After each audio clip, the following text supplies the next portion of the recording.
Hey, what's going on, Rockstars? Welcome back in the channel and back by popular demand, Milo. This is our 4-month-old Old English sheepdog, Milo, and he is sniffing the microphone right now. Yeah, buddy. So he's a little over 30 pounds, and everybody asked for me to put him in the video. So he's going to say hi for just a minute. Milo, say hi to everybody. And I want to jump into today's video, which is about scams and frauds and the ongoing COVID-19 coronavirus PPP/EIDL. The EIDL seems to be the one that gets more, seems to be the one that gets more fraud out of it than the others.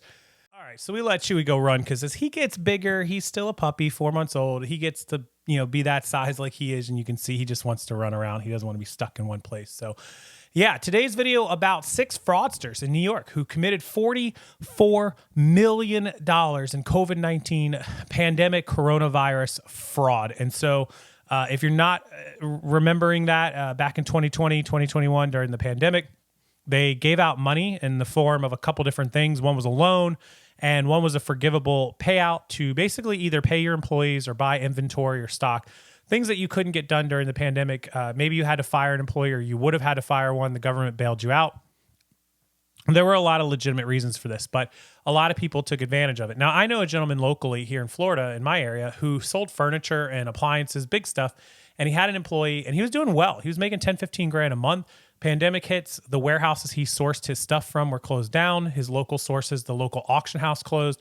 He was in really, really bad shape. His wife didn't work because she didn't have to. They had 3 kids at home. She was a stay-at-home mom. They lived a great life. He was able to pay the employee, but immediately he realized his money was going to go from $140,000, $150,000 for the year down to, I believe in 21, he told me he only did like $50,000.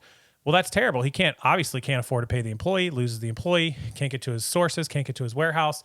And all of a sudden, he had to ask the government for PPP loans to give him $20,000 or $30,000 to be able to continue to pay his bills, to buy and sell inventory, and to keep him afloat with the money he had and the inventory he had until 21 was over and he could get to 22 and get back up and running on his feet. Now, he's doing fine right now, but that's who that money was intended for. And there were 6 people, and of course, these aren't the first 6, and they won't be the last 6, who stole $44 million. Now, look, this guy just needed 40 grand to get through a year, right? Imagine how much $44 million, like 40 grand times 10 is 400,000, times 100 is 4 million, times 1,000 is 40 million.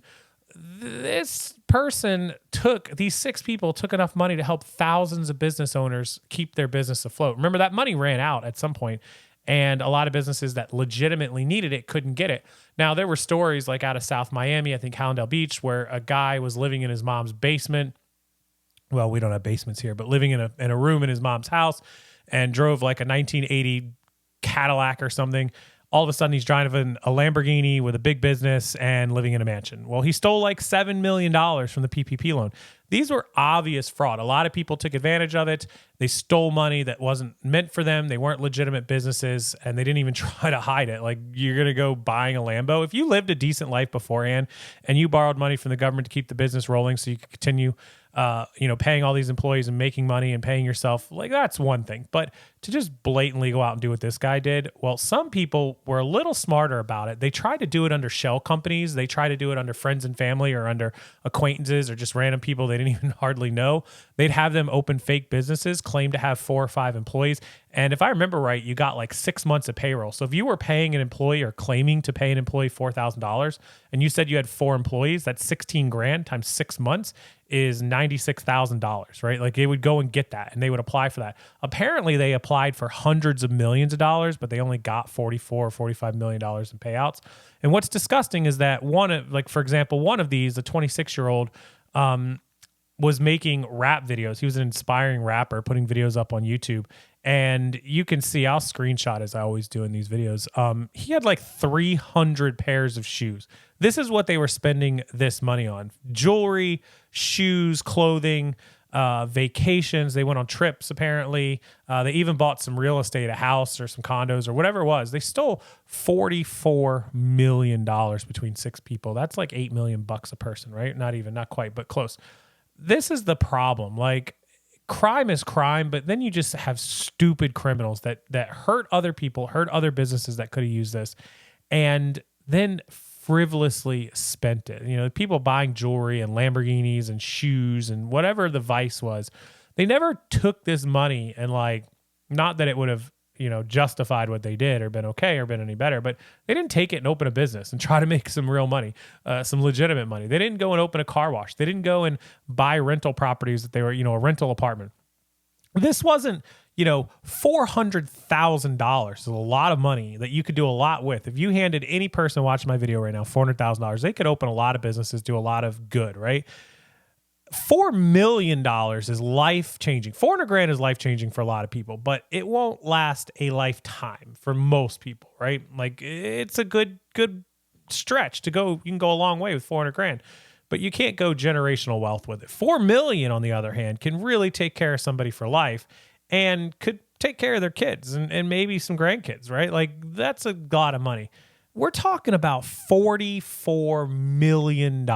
Like, this is celebrity level net worth money, right? So they took a huge chunk of change from the US government and essentially pissed it away. They blew it. And I don't know how much money they recovered, if any, but that money was gone. I mean, can you imagine taking people, and I looked up the backgrounds of these people, their criminal histories. I looked up where they live. I look up as much information as I could find on these people. They were not the cream of the crop of society, right? Like, they weren't living in suburbia, living decent lives.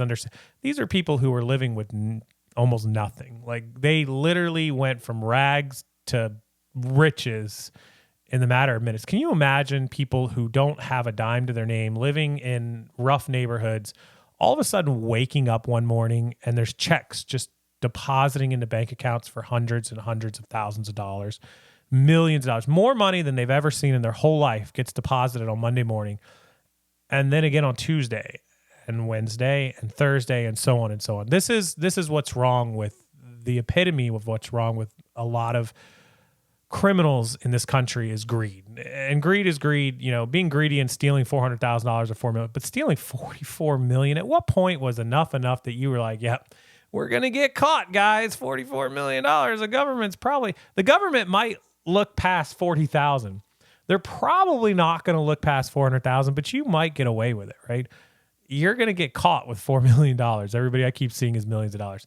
You steal $44 million, you're going to live in jail for, you know, quite the long time. And they're facing dozens of years in jail for fraud. And I'm sure they didn't report taxes on this. So tax fraud. My biggest question here to the U.S. government is, how did it take 5 years? 5 years. We're in almost February of 2025. The pandemic started in March of 2020. So we're coming up on next, you know, a month and a half from now, it'll be 5 years, and probably about 4 to 4.5 years since the money started getting doled out. How did it take so long to track down 6 people? It wasn't one criminal hiding 400 grand. 6 people hiding $44 million who weren't hiding it. They were out in plain sight making YouTube videos about their brand new set of 300 pairs of shoes. As always, being a dumb criminal never pays. You will end up owing restitution. You will never make another dollar in your life. Any dollar you make will be taken by the U.S. government or by whoever can get their hands on it. And you're going to do some jail time. So crime doesn't pay, guys. Make money the right way, even if it's not as much money as you hope it would be or wish it would be. Just do it the right, correct way, and don't end up spending 10 years of your life in jail. It's not worth it. I know some people are going to comment. I've seen this on some of my videos. Like, oh yeah, they probably blew 4 million and there's 40 million hidden in Bitcoin and gold and in a shoebox somewhere under a house. And when they get out in 10 years, they'll have their 40 million and it'll be worth it. I don't know, guys. First of all, it's not worth 10 years of my life. Second of all, they got to pay the restitution.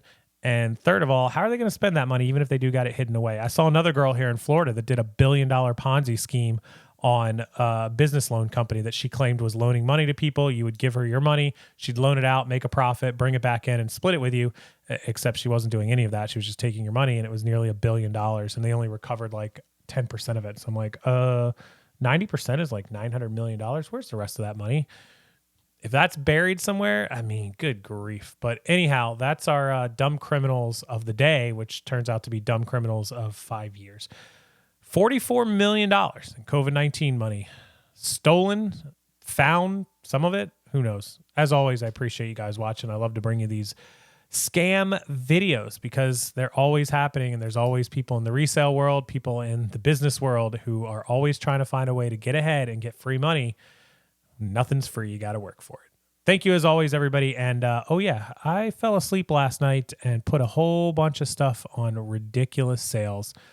Check out the first 2 links in my description box and my pinned comment. You might like what you find. There's no coupon code needed. Just click on there and buy. It's already discounted. Store reviews, bundles, listing service, it's all down there. You'll see how low they are and how cheap they're priced. Go grab it while I'm still sane and out of my mind and don't want to raise the prices on you where they should be. Thank you guys so much for watching. Happy Tuesday, January 28th, 2025. I'll see you guys next time.